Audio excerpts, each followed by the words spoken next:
ময়নামতি লাউগুলো 5 দিন আগে আপনাদেরকে দেখিয়েছিলাম, তখন ওদের বয়স ছিল 20 দিন। এখন ওদের বয়স 25 দিন হয়ে গেছে। ওরা কিন্তু উপরে জানলায় উঠে গেছে এবং গাছের গ্রোথগুলো যথেষ্ট ভালো। আপনাদেরকে আগে দেখিয়েছিলাম যে প্রায় 20% জমিতে এই লাউ চাষ করা হয়েছে।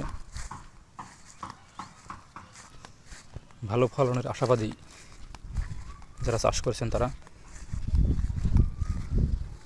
আমি নিয়মিতভাবেই আপনাদেরকে শর্ট আকারে দেখাবো যে এই লাউ প্রজেক্টে ফলন কেমন হয়।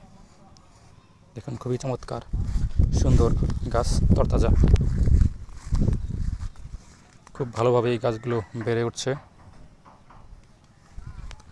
দেখতে একদম ফ্রেশ। দেখুন এর পাতাগুলো, দেখুন একদম পুষ্ট।